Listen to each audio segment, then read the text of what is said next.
Ya, haleluya, shalom saudara-saudaraku yang terkasih. Salam sejahtera, puji nama Tuhan. Saat yang luar biasa kita boleh datang dalam hadirat Tuhan. Dimanapun saudara berada, kita percaya bahwa Allah yang kita sembah dalam nama Yesus adalah yang luar biasa. Amin. Haleluya. Mari siapkan hati kita, memberikan hati yang terbaik buat Tuhan. Sebab kita percaya ada kuasa dalam pujian penyembahan. Sama-sama kita datang sama Tuhan, kita berdoa. Tuhan, terima kasih, satu hal yang luar biasa kami boleh saat ini datang ke hadapan hadirat-Mu ya Tuhan. Sebab kami tahu kami perlu Tuhan setiap saat. Itu sebabnya Tuhan Yesus melalui dengan pujian, penyembahan dan doa kami saat ini ya Tuhan. Engkau diagungkan, Engkau dipermuliakan. Bertahtalah atas pujian kami ya Tuhan Yesus. Sehingga semua kami Tuhan yang mendengarkan diberkati, diubah, dipulihkan oleh Tuhan. Terima kasih Tuhan Yesus, terima kasih. Hormat, pujian dan kemuliaan hanya bagi nama Tuhan saja. Di dalam nama Tuhan kami Yesus Kristus kami berdoa dan mengucap syukur. Haleluya. Sama-sama bilang amin. Kau Tuhan yang selamatkanku. Terima kasih Yesus. Kau Tuhan yang pulihkanku. Terima kasih.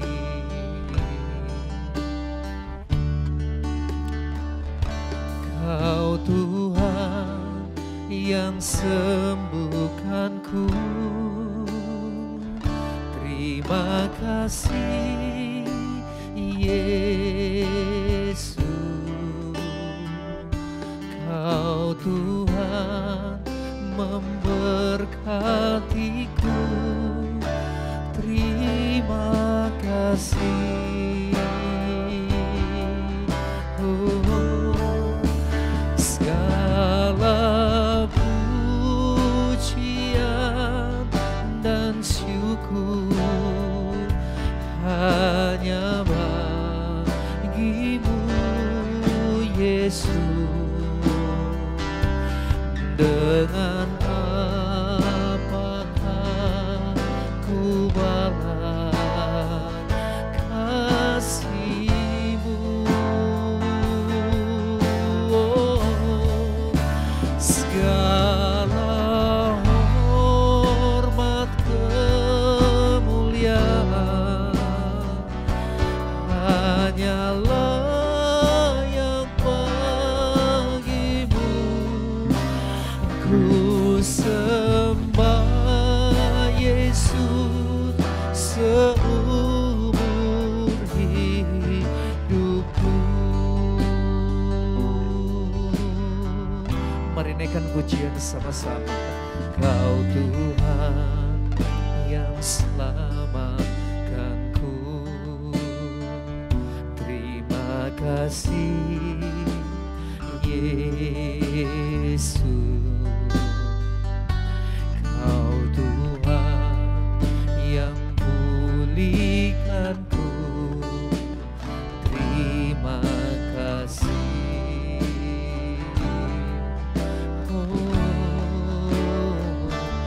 Kau Tuhan yang sembuhkanku. Terima kasih Yesus. Kau Tuhan memberkatiku. Terima kasih. Segala pujian, segala pujian dan syukur hanya bagimu Yesus. Dengan apakah ku balas kasih-Mu.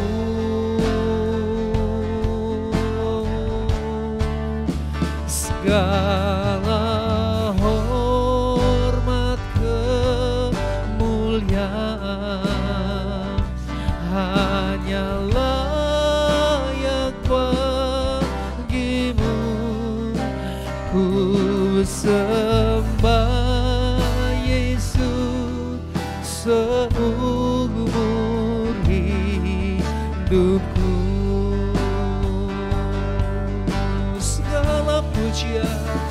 segala pujian dan syukur hanya bagimu Yesus. Dengan apakah ku balas kasih-Mu, segala hormat kemuliaan hanyalah yang bagimu. Ku sembah Yesus seumur hidupku. Sembah Yesus, ku sembah Yesus seumur hidupku. Katakan sekali lagi, ku sembah, ku sembah Yesus seumur hidupku.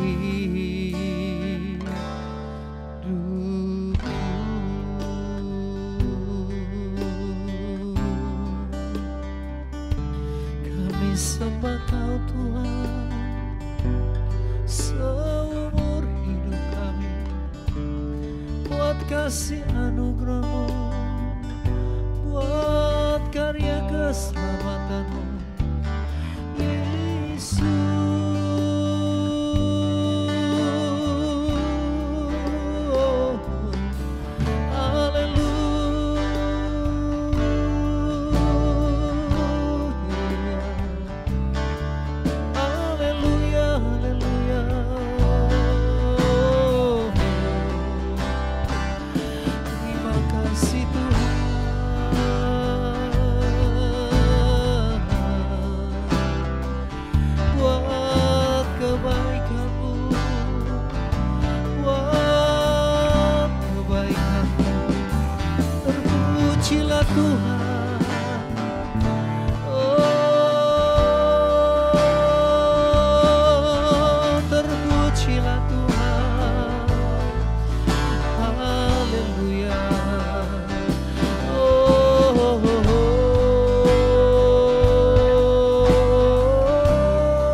Setiap hati kami Tuhan, Engkau melembutkan setiap hati kami Tuhan. Kami percaya kuasa Roh-Mu bekerja atas setiap kami. Setiap kami yang lemah Tuhan sudah kuatkan. Setiap kami yang sakit Tuhan sudah sembuhkan. Setiap kami yang berputus asa Tuhan berikan pengharapan. Terima kasih Tuhan. Kami akan sembah Engkau Allah Roh Kudus, Allah yang dahsyat, yang luar biasa. Terima kasih Tuhan.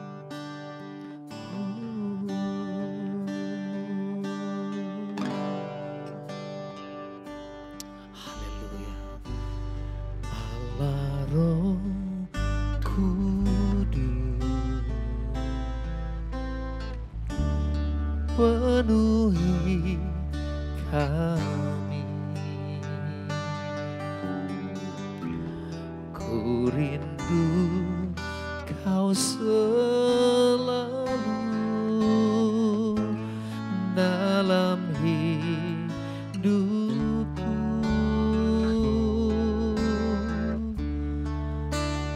Oh, Allah Roh Kudus, ubah hatiku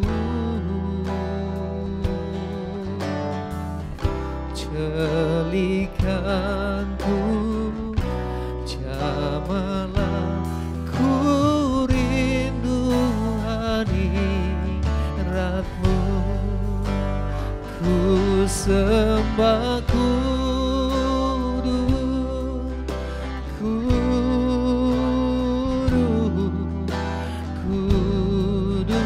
kuduslah Tuhan, dan ku sanjung mulia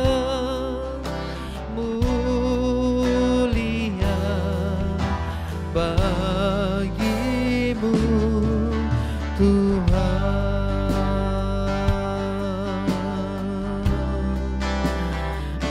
Allah Roh Kudus, Allah Roh Kudus, penuhi kami. Ku rindu Kau selalu dalam hidupku.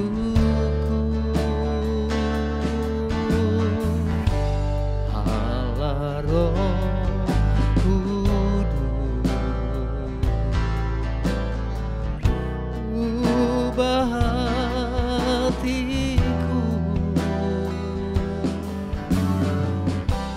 celikanku, jamalah ku rindu hadiratmu,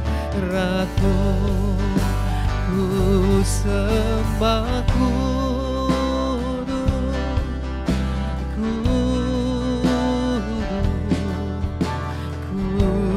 kuduslah Tuhan, dan ku sanjung mulia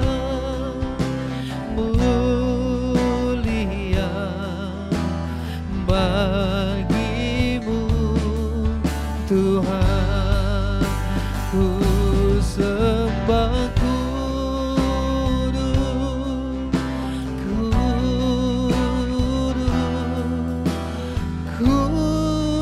kuduslah Tuhan, dan ku sanjung mulia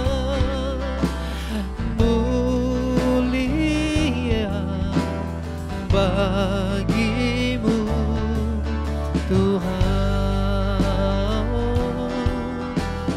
bagimu Tuhan, bagimu Tuhan. Mari sama-sama kita sembah Tuhan. Roh Kudus yang beri penghiburan, Roh Kudus yang beri kekuatan, Roh Kudus jamah kami, jamah setiap kami. Engkau Allah yang hidup, Allah yang membela, Allah yang berkuasa. Terpujilah Tuhan,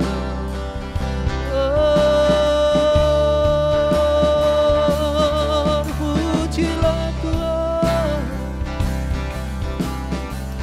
Haleluya.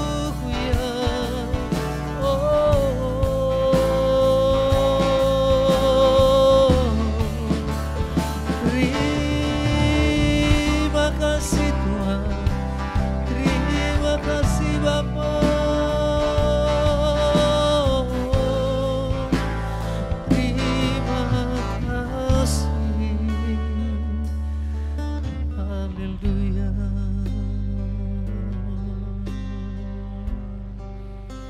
Kami persembahkan pujian penyembahan kami hanya kepada Engkau ya Tuhan, Allah yang berkuasa. Kami tahu Engkau terus memberikan kekuatan, kesegaran atas setiap kami. Bahkan hari depan yang penuh pengharapan. Sebab kami percaya Tuhan, Engkau Allah yang senantiasa bersama kami. Tuhan yang memberikan kekuatan atas setiap kami Tuhan.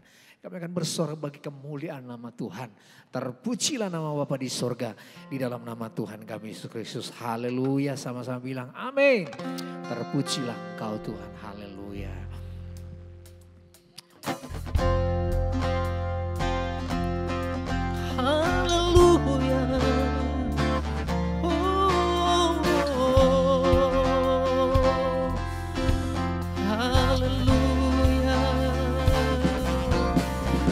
Jangan lelah bekerja di ladangnya Tuhan.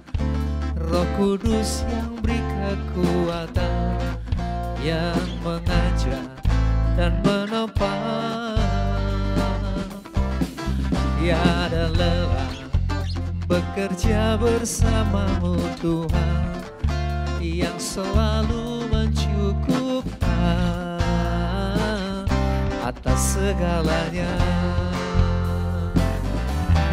Ratakan tanah bergelombang, timbunkan tanah yang berlubang, menjadi siap dibangun di atas dasar iman. Ratakan tanah bergelombang, timbunkan tanah yang berlubang, menjadi siap dibangun di atas dasar iman.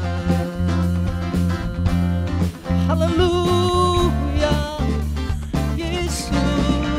Jangan lelah bekerja bersamamu Tuhan. Roh Kudus memberi kekuatan, yang mengajar dan menopang. Tiada lelah bekerja bersamamu Tuhan, yang selalu mencukupkan atas segalanya. Ratakan tanah bergelombang, timbunkan tanah yang berlubang, menjadi siap dibangun di atas dasar iman. Ratakan tanah bergelombang, timbunkan tanah yang berlubang, menjadi siap dibangun di atas dasar iman. Ratakan tanah bergelombang, timbunkan tanah yang berlubang, menjadi siap dibangun di atas dasar iman. Ratakan tanah bergelombang, timbunkan tanah yang berlubang, menjadi siap dibangun di atas dasar iman. Menjadi siap dibangun, menjadi siap dibangun, menjadi siap dibangun di atas dasar iman. Oh, oh, oh, oh. Haleluya. Terpujilah nama Tuhan kekal sampai selama-lamanya. Haleluya. Kita akan dengarkan firman Tuhan yang akan mengubah hati kita, memberkati saudara semua. Karena firman Tuhan itu ya dan amin. Haleluya. Yesus Tuhan. Firman-Mu berkata Kau besertaku, maka kuat roh dan jiwaku. Tangan-Mu Tuhan selalu ku nantikan, di setiap langkah ku percaya, dengan sayap-Mu ku akan terbang tinggi. Badai hidupku tak menyerah, Kau kekuatan dan perlindungan bagiku, pertolonganku di tempat maha tinggi. Ku mengangkat tanganku, aku berserah, nantikan, Kau yang ku sembah, Yesusku, Rajaku.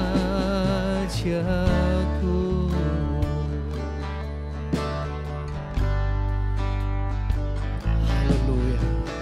Firman-Mu berkatakan besertaku, maka kuat roh dan jiwaku. Tangan-Mu Tuhan selalu ku nantikan, di setiap langkah ku percaya dengan sayap-Mu ku akan terbang tinggi di tengah badai hidup. Ku tak menyerah, Kau kekuatan dan perlindungan bagiku. Pertolongan-Mu di tempat maha tinggi. Ku mengangkat tanganku, aku berserah. Kau kekuatan, Kau yang ku sembah, Yesusku. Dengan sayap-Mu, dengan sayap-Mu ku akan terbang tinggi di tengah badai hidup. Ku tak menyerah, Kau kekuatan dan perlindungan bagiku. Pertolongan-Mu di tempat maha tinggi. Ku mengangkat tanganku, aku berserah. Kau ku nantikan, Kau yang ku sembah. Kau ku nantikan, Kau yang ku sembah. Kau ku nantikan, Kau yang ku sembah, Yesusku,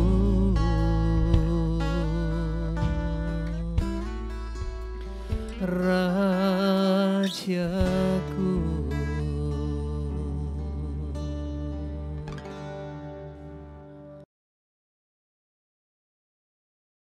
Kami bersyukur buat malam hari ini. Jiwa kami haus akan firman Tuhan. Kami mempersilahkan Kau boleh berbicara buat kami. Firman Allah yang hidup kiranya boleh mengisi hati kami, menegur kami, mendidik kami, bahkan memampukan kami untuk semakin hari kami belajar untuk hidup benar, semakin bersinar di tengah dunia yang semakin gelap ini. Terima kasih Tuhan, kami siap untuk belajar firman-Mu. Di dalam nama Tuhan kami, Yesus Kristus. Amin. Shalom, selamat malam jemaat yang dikasihi Tuhan. Malam ini mari sama-sama kita akan belajar dari satu bagian firman Tuhan. Saya mau ajak Bapak Ibu sekalian untuk sedikit mengeksplor satu bagian yang sudah sering sekali kita dengar. Dan ini menarik sekali untuk saya secara pribadi. Mari kita buka Alkitab kita bersama-sama dalam Lukas pasal 19. Lukas 19 ayat 1 sampai 10. Lukas 19 ayat 1 sampai 10. Ada satu kisah Bapak Ibu Saudaraku yang kisah ini bercerita tentang kehidupan seseorang. Dan ini menarik sekali karena hanya satu kali saja dicatat di dalam Alkitab kita. Lukas 19 ayat 1 sampai 10, di sana ada satu kisah tentang seorang yang bernama Zakeus. Ayat 1 saya akan bacakan buat kita semua. Yesus masuk ke kota Yeriko dan berjalan terus melintasi kota itu. Di situ ada seorang bernama Sakeus, kepala pemungut cukai, dan ia seorang yang kaya. Ia berusaha untuk melihat orang apakah Yesus itu, tetapi ia tidak berhasil karena orang banyak, sebab badannya pendek. Maka berlarilah ia mendahului orang banyak itu, lalu memanjat pohon ara untuk melihat Yesus yang akan lewat di situ. Ketika Yesus sampai ke tempat itu, ia melihat ke atas dan berkata, "Sakeus, segeralah turun, sebab hari ini aku harus menumpang di rumahmu." Lalu Sakeus segera turun dan menerima Yesus dengan sukacita, tetapi semua orang yang melihat hal itu bersungut-sungut katanya, "Ia menumpang di rumah orang berdosa." Bapak Ibu Saudaraku, sampai di sana dulu pembacaan kita hari ini. Saya percaya bahwa kita pasti sudah sering dengar tentang nama ini, apalagi kalau Bapak Ibu Saudara sekalian sudah dari kecil ikut sekolah minggu. Saya percaya Bapak Ibu Saudara pasti hafal bagian ini. Ada seorang bernama Sakeus, Bapak Ibu. Ayat 1 dikisahkan di sana bahwa dalam satu mission tripnya Tuhan Yesus berjalan ke satu kota, namanya kota Yeriko. Kalau boleh Bapak Ibu mengingat kembali ke belakang, di zaman perjanjian lama, nama kota ini juga sudah tidak asing buat kita semua. Satu kali ketika bangsa Israel keluar dari Mesir menuju ke tanah perjanjian, bangsa ini ketemu dengan satu kota di mana kota itu dikelilingi oleh pagar yang tinggi dan tebal, namanya kota Yeriko. Dan Bapak Ibu ingat, dalam berapa kali putaran, tembok itu seketika roboh. Lalu dalam perjanjian baru Bapak Ibu, di zaman Tuhan Yesus hidup dan melayani pada waktu itu, kota ini adalah tergolong satu kota yang cukup makmur karena di kota Yeriko ini adalah salah satu pusat perdagangan pada waktu itu, di mana orang Roma mereka banyak mengekspor kurma dan balsam, dan mereka mulai ekspor itu ke seluruh penjuru dunia. Bapak Ibu Saudara yang dikasihi Tuhan Yesus, ada beberapa kisah dalam perjanjian baru yang mencantumkan kota Yeriko, di mana Yeriko menjadi satu kota yang melatar belakangi beberapa kisah dalam pelayanan Tuhan Yesus. Kembali ke apa yang sudah kita baca bersama-sama. Di kota Yeriko pada waktu itu Tuhan Yesus ketemu dengan bukan orang yang biasa, Bapak Ibu Saudaraku. Kalau ayat 2 dikatakan di sana ada seorang yang bernama Sakeus. Siapa Sakeus? Ayat 2 di sana ada deskripsi singkat tentang siapa dia. Sakeus dikatakan bahwa dia adalah seorang kepala pemungut cukai. Bapak Ibu Saudaraku, saya rindu mengajak Bapak Ibu untuk melihat sejenak pemungut cukai. Siapa itu pemungut cukai? Bapak Ibu Saudaraku, kalau kita boleh ingat, mungkin Bapak Ibu Saudara sudah pernah dengar bagian ini. Pemungut cukai pada zaman perjanjian baru adalah satu kalangan, sekelompok orang yang mereka tidak disukai sama orang-orang Yahudi atau orang-orang Israel pada waktu itu, karena pemungut cukai ini dianggap sebagai tangan kanan bangsa Romawi. Kita tahu bersama bahwa bangsa Romawi pada waktu itu menjajah Israel. Dan kalau kita lihat di sini, Sakeus ini bukan sekedar pemungut cukai, tapi ayat 2 menegaskan di sana bahwa Sakeus adalah kepala pemungut cukai. Kalau pemungut cukainya aja udah enggak disenengin sama orang Israel, apalagi kepalanya, kan gitu Bapak Ibu Saudaraku ya. Para pemungut cukai pada masa perjanjian baru ini, mereka punya kuasa untuk mengambil uang dari rakyat lebih atau nilainya nominalnya di atas dari yang sudah ditetapkan oleh pemerintah Romawi. Dan semua itu atas seizin dari kepala pemungut cukai. Bapak Ibu bisa bayangkan bagaimana orang-orang Yahudi pada waktu itu punya pandangan yang negatif terhadap seorang Sakeus ini. Betapa di dalam hati mereka risih, mereka enggan untuk ketemu, mereka sangat tidak suka dengan seorang yang bernama Sakeus ini. Tapi mari lanjutkan ke ayat 3. Seorang Sakeus yang tahu bahwa dirinya tidak disukai oleh banyak orang, dia tidak berhenti di sana. Ayat 3 katakan apa?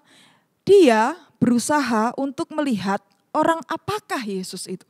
Bapak-Ibu Saudara, kalau di ayat 3 dalam Alkitab terjemahan yang kita punya, Alkitab bahasa Indonesia, akan terlihat seperti biasa saja. Sakeus berusaha untuk melihat orang apakah Yesus. Kalau Bapak Ibu membaca dalam bahasa asli atau setidaknya dalam terjemahan bahasa Inggris, di sana dipakai tensesnya past tense. Artinya itu Sakeus itu sudah sejak lama, dia itu udah stalking gitu. Karena pada waktu itu nama Yesus, profilnya Yesus itu sedang happening, sedang viral, sedang hangat-hangatnya dibicarakan oleh orang-orang pada zaman itu.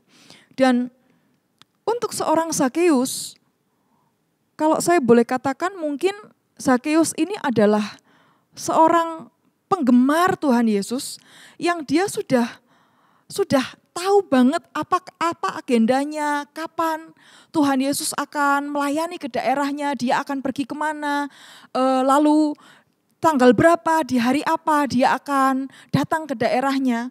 Sampai-sampai Bapak Ibu Saudaraku, dia ngerti sekali detail tentang hal itu.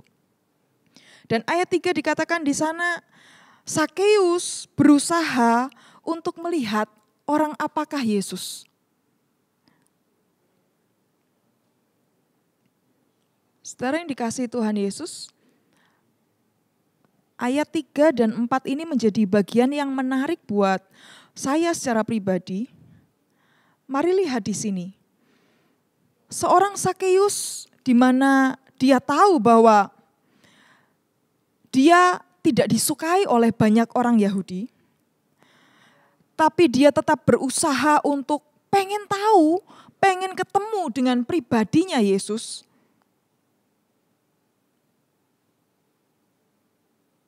Dikatakan di sana, tetapi ia tidak berhasil karena orang banyak sebab badannya pendek. Ayat 3 bagian yang terakhir menunjukkan kepada kita bahwa Sakeus terhalang oleh keterbatasannya. Keterbatasan apa yang dimiliki oleh Sakeus waktu itu? Alkitab dengan jelas menjelaskan bahwa Sakeus memiliki keterbatasan secara fisik. Badannya, tubuhnya pendek Bapak Ibu Saudaraku. Yang jelas kalau misalnya ditanya pendeknya seberapa Kak, saya enggak bisa ngomong. Tapi yang pasti adalah dia lebih pendek daripada ukuran orang-orang di Israel pada waktu itu. Untuk ukuran orang Timur Tengah, Sakeus ini punya postur yang lebih pendek dari mereka. Sehingga ketika dia ingin ketemu dengan Yesus, dia ngerti banget bahwa wah, gak bisa ini, pasti dengan postur tubuh yang minim sekali, dia pasti akan ketutupan, dia pasti akan terhalang oleh orang-orang lain yang punya postur lumayan tinggi gede gitu kan. Nah saudaraku, mari lanjutkan ke ayat 4. Ayat 4 dikatakan di sana, maka berlarilah ia mendahului orang banyak, lalu memanjat pohon ara untuk melihat Yesus yang akan lewat di situ.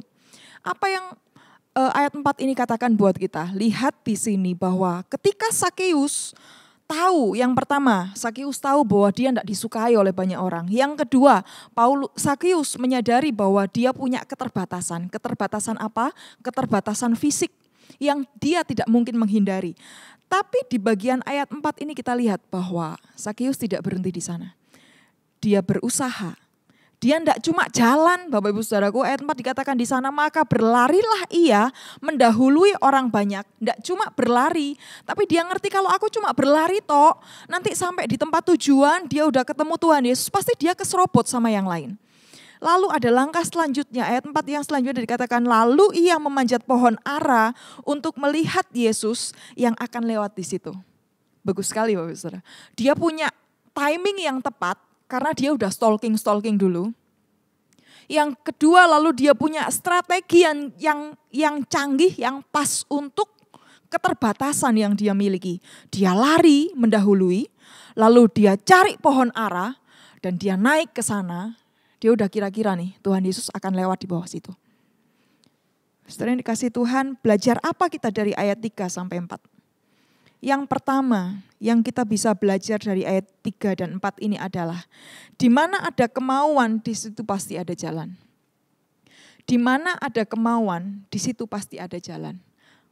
Belajar dari Sakeus, Bapak Ibu Saudaraku. Dia tahu bahwa di depannya ada satu ketidakmungkinan. Tapi dia tidak berhenti di sana, dia punya kemauan yang besar, dia punya tekad yang bulat. Dan dia lihat bahwa ada jalan di depannya. Yang kedua yang kita bisa belajar dari ayat 3 dan 4 adalah tidak dibatasi oleh keterbatasan. Tidak dibatasi oleh keterbatasan. Saudara yang dikasihi Tuhan, bagaimana dengan kita? Bukankah kita juga punya keterbatasan-keterbatasan? Sekalipun di sisi yang lain kita punya kelebihan-kelebihan. Tapi di sisi yang lain juga kita punya keterbatasan-keterbatasan. Mungkin bukan keterbatasan fisik seperti Sakeus. Tapi mungkin kita terbatas secara waktu. Ada yang ngomong, aku gak punya waktu. Terlalu banyak pekerjaan, terlalu banyak kegiatan sehingga gak ada waktu untuk cari Tuhan. Atau mungkin ada banyak ibu-ibu yang sudah terlalu banyak aktivitas ngurus rumah tangga, ngurus suami. Belum lagi kalau anaknya lebih dari satu, semuanya sekolah online gitu ya. Belum lagi kalau punya tugas pekerjaan yang miliknya sendiri yang harus dikerjakan. Tidak ada waktu untuk cari Tuhan.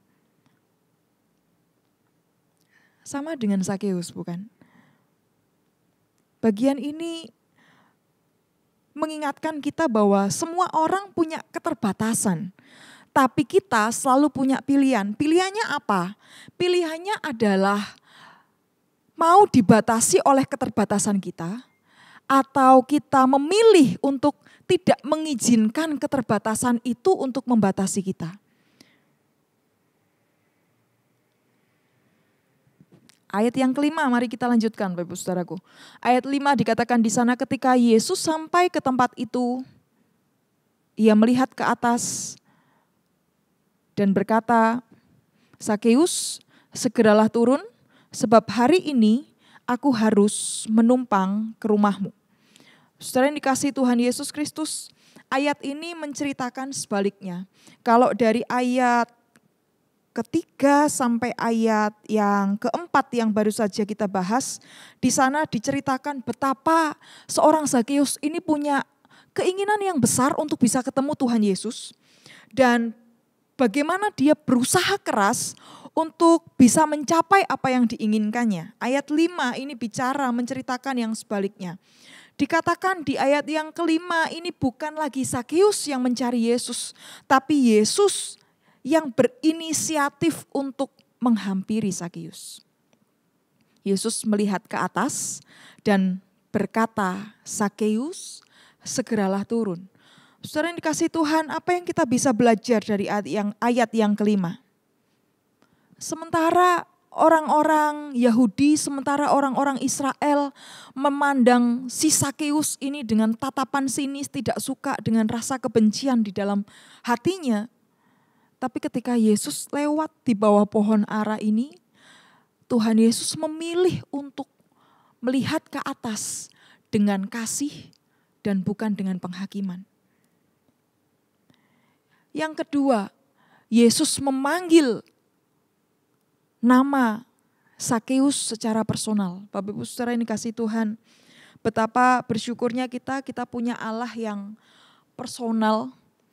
Dia mengenal kita secara pribadi, dia mengenal kita, tidak seperti kita ini buatan pabrik yang ya semuanya sama. Tapi ketika dia menghampiri kita, ketika dia memanggil kita, Alkitab katakan dalam, kalau Bapak Ibu nanti bisa baca sendiri di rumah, Yesaya 45 ayat 3 dikatakan di sana bahwa Tuhan memanggil kita dengan nama kita, nama pribadi kita. Lalu yang dilakukan Yesus ketika dia ada di bawah pohon ara itu adalah selain dia melihat ke atas dengan kasih, bukan dengan penghakiman, kemudian dia memanggil nama, dia mengenal Sakeus secara pribadi, lalu Yesus menawarkan hubungan. Dikatakan di sana, Yesus berkata kepada Sakeus, "Sakeus, segeralah turun sebab hari ini aku harus menumpang di rumahmu." Jemaat Tuhan, ketika Yesus menghampiri kita, Tuhan tidak pernah menawarkan kita untuk, "Sini tak ajari doktrin." Atau Tuhan tidak pernah mendudukkan kita untuk hal-hal yang ingin Dia selesaikan, ingin Dia hakimi, berurusan dengan kesalahan-kesalahan kita yang kita tidak pernah bisa hitung itu. Tapi bagian ini ajarkan kita ketika Dia menghampiri kita, Dia selalu menghampiri kita dengan kasih. Dia selalu menghampiri kita dengan pengenalan secara pribadi. Dan ketika Dia menghampiri kita, yang ditawarkan adalah hubungan. Yang ditawarkan adalah, aku pengen intim dengan engkau, aku pengen mengenal engkau secara pribadi, aku ingin memiliki kedekatan dengan engkau.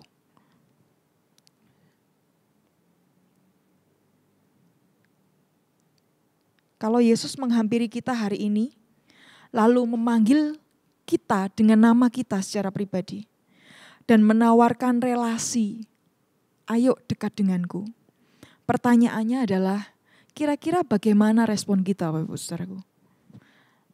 Mari kita lanjutkan di ayat yang ke-6. Ayat 6 dikatakan di sana, lalu Sakeus segera turun dan menerima Yesus dengan sukacita. Ayat ini cerita tentang bagaimana respon seorang Sakeus ketika dia merasa dia tidak pernah sangka bahwa ketika dia berusaha begitu keras, dia nangkring di atas pohon, kemudian Yesus berhenti di bawahnya, kemudian Yesus mendongak ke atas, memanggil dia Sakeus. Saya tidak bisa membayangkan apa yang dirasakan oleh Sakeus, bagaimana perasaannya, apakah happy, apakah excited. Tapi kalau saya mengcompare dengan satu bagian Injil yang lain, Bapak Ibu Saudara pasti pernah baca bagian ini. Seorang pemungut cukai, kalaupun dia masuk ke dalam bait Allah, dia tidak berani duduk di sap yang agak depan, Bapak Ibu Saudaraku. Injil katakan di sana bahwa seorang pemungut cukai itu dikatakan dia pilih barisan yang di belakang-belakang, kemudian dia sambil menepuk dada, aku orang berdosa, aku orang berdosa. Dan saya yakin bahwa rasa yang sama yang dimiliki oleh seorang Sakeus pada waktu itu.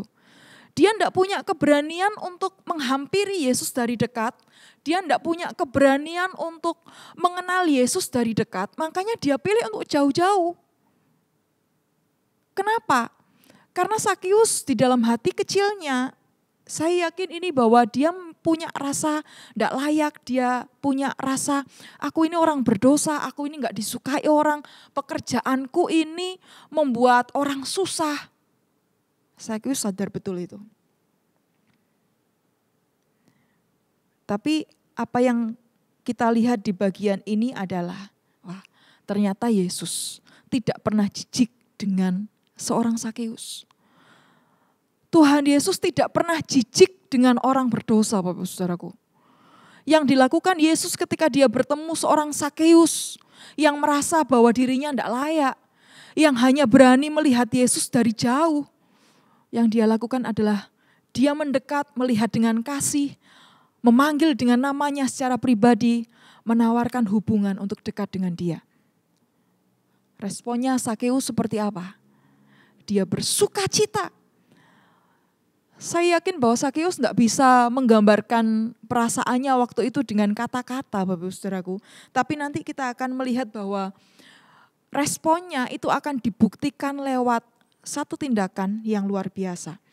Belajar apa kita dari ayat 6? Ayat 6 ini mengajarkan kita supaya jangan tunda-tunda untuk merespon panggilan Tuhan. Jangan tunda-tunda untuk merespon panggilan Tuhan. Ayat yang ke-6 dikatakan di sana, lalu Sakeus, garis bawah ini, segera turun dan menerima Yesus dengan sukacita. Sakeus tidak pakai mikir, aku ini siapa ya? Kok Tuhan Yesus mau manggil aku? Kok Tuhan Yesus mau singgah ke rumahku? Aku ini siapa ya? Sakeus tidak pakai pikir lama, Bapak Ibu Saudaraku. Lukas catat, Sakeus segera turun. Hari ini kalau Bapak Ibu Saudaraku, kalau kita semua dengar panggilan Tuhan. Hari ini kalau setiap kita yang dengar bagian firman Tuhan ini, hatimu digetarkan oleh firman Tuhan. Dan kau sadar bahwa Dia sedang mencari kita, Dia sedang memanggil kita dengan nama kita. Ayat ini ingatkan kita, jangan tunda-tunda, segera responi, segera hampiri Tuhan. Datang pada Tuhan dan izinkan Dia menghampirimu, izinkan Dia mengakses seluruh bagian hidupmu. Ayat yang ke-7 Bapak Ibu. Ayat 7 dikatakan di sana, tetapi semua orang yang melihat hal itu bersungut-sungut katanya, ia menumpang di rumah orang berdosa. Apa yang kita belajar dari ayat 7? Ayat ke-7 ini mengajak kita bertanya pada diri sendiri. Apakah kita pernah seperti orang banyak itu? Apakah kita pernah merasa lebih baik dari orang lain? Apakah kita pernah merasa lebih layak dari orang lain? Apakah kita pernah merasa lebih benar dari orang lain? Kalau jawabannya iya, maka pada saat yang sama kita sebenarnya sedang menjadi penghalang buat orang lain ketemu sama Tuhan. Ayat 8 Bapak Ibu Saudaraku, ayat terakhir yang mau saya bahas malam ini adalah dikatakan di sana, tetapi Zakeus berdiri dan berkata kepada Tuhan, Tuhan, setengah dari milikku akan kuberikan kepada orang miskin, dan sekiranya ada sesuatu yang kuperas dari seseorang, akan kukembalikan 4 kali lipat. Ayat ini sebenarnya menjelaskan banyak hal kepada kita. Tapi saya cuma mau bilang ini tentang ayat yang terakhir ini. Perjumpaan dengan Yesus pasti menghasilkan perubahan di dalam hidup kita. Perubahan dalam hal apa? Bukan perubahan tentang miskin jadi kaya, kekurangan jadi berlimpah-limpah, sakit jadi sembuh. Tapi dalam bagian ini jelas sekali bahwa ketika seorang Zakeus yang punya posisi atau jabatan yang tinggi pada masa itu, dan dia juga seorang yang kaya, tapi hatinya dipenuhi dengan kekosongan tanpa Yesus. Di satu titik dia ketemu Yesus. Bapak Ibu Saudaraku lihat di sini ayat 8 dikatakan di sana bahwa ada sesuatu yang terjadi. Ketika satu momen dia mengambil keputusan yang besar, dia turun, dia hampiri Yesus dan dia mempersilahkan Yesus mengakses seluruh kehidupannya. Ketika dia jumpa Yesus, ada perubahan. Perubahan apa? Perubahan paradigma, perubahan cara berpikir, sampai kepada perubahan perilaku yang nyata. Saudara yang dikasihi Tuhan, ayat 8 ingatkan kita. Jadi Kristen, pergi ke gereja setiap minggu, bahkan aktif di dalam pelayanan, tidak menjamin kita mengalami perubahan karakter, perubahan paradigma, perubahan tindakan dan perilaku. Tapi ketika kita jadi seorang Kristen yang sungguh-sungguh berjumpa dengan Yesus, maka seharusnya perjumpaan itu menghasilkan perubahan karakter. Bagaimana dengan setiap kita, Bapak Saudaraku? Bagaimana dengan kekristenan kita yang sudah cukup lama? Bahkan mungkin ada di antara kita yang sudah beranak cucu dan semuanya Kristen. Apakah kita sudah mengalami perubahan? Apakah kita sudah sampai pada titik berbalik seperti yang dialami oleh Zakeus seperti waktu dia berjumpa dengan Yesus? Saudara yang dikasihi Tuhan, Lukas 19 ayat 1 sampai 10 mengajarkan kita, kalau soal mencari Tuhan, kalau soal mengenal Tuhan, kita mesti belajar dari seorang Zakeus. Seorang Zakeus yang tidak pernah merasa, aku sudah rohani, aku sudah benar, lumayanlah aku daripada yang lain. Tapi satu momen ketika dia jumpa dengan Yesus, perubahan karakternya tidak hanya dirasakan oleh dirinya sendiri. Tapi saya percaya bahwa apa yang terjadi di ayat yang ke-8 itu, impact-nya, dampaknya dirasakan oleh banyak orang yang ada di sekitar Zakeus. Nama Tuhan dipermuliakan. Bagaimana dengan hidup kita Bapak Ibu Saudaraku? Mari sama-sama gumuli bagian ini, kejar pengenalan akan Tuhan. Kejar perjumpaan dengan Tuhan, supaya kekristenan kita mengalami perubahan, supaya kekristenan kita menghasilkan perubahan karakter yang makin hari makin menyenangkan hati Tuhan, yang makin hari makin bisa dinikmati oleh banyak orang. Kiranya Tuhan memberkati. Tundukkan kepala kita bersama. Terima kasih untuk pembelajaran malam hari ini Tuhan.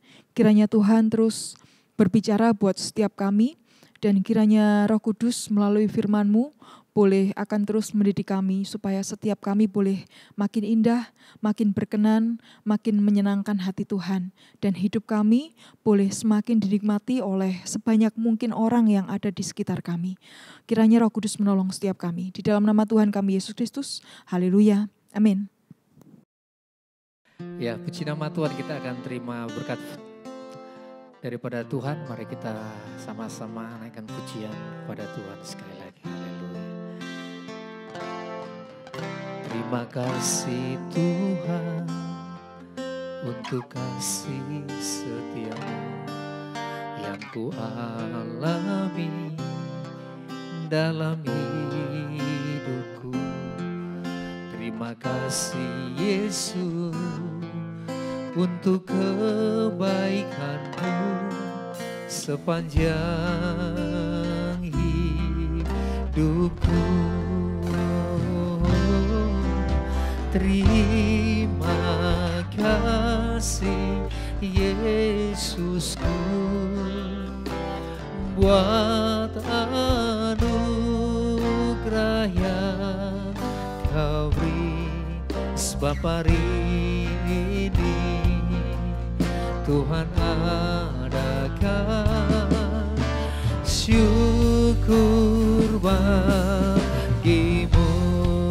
Terima kasih, terima kasih Yesusku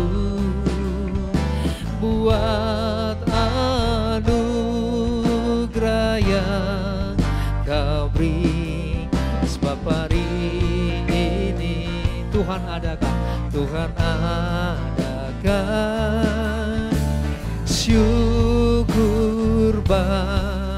sama-sama angkat tanganmu sekali lagi di hadapan Tuhan. Terima kasih, haleluya. Terima kasih Yesusku buat anugerah yang Kau beri, sebab hari ini Tuhan adakan syukur bagi-Mu. Sebab hari ini Tuhan adakan syukur bagi-Mu. Sama-sama sekali lagi. Sebab hari ini Tuhan adakan syukur bagi-Mu.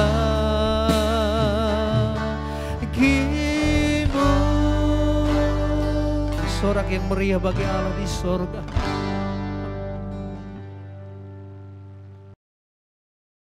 Puji nama Tuhan, mari sama-sama arahkan hati saudara untuk terima berkat daripada Tuhan. Tuhan memberkati engkau dan melindungi engkau. Tuhan menyinari engkau dengan wajah-Nya dan memberi engkau damai sejahtera. Tuhan menghadapkan wajah-Nya dan memberikan engkau damai sejahtera. Pulanglah, terimalah berkat yang daripada Tuhan. Itu berkat di dalam nama Bapa, Anak dan Roh Kudus yaitu Tuhan Yesus Kristus. Kiranya menyertai, memberkatimu berlimpah-limpah mulai saat hari ini, esok, bahkan sampai selama-lamanya. Mari kita semua yang percaya sama-sama berkata, amin. Tuhan memberkati saudara.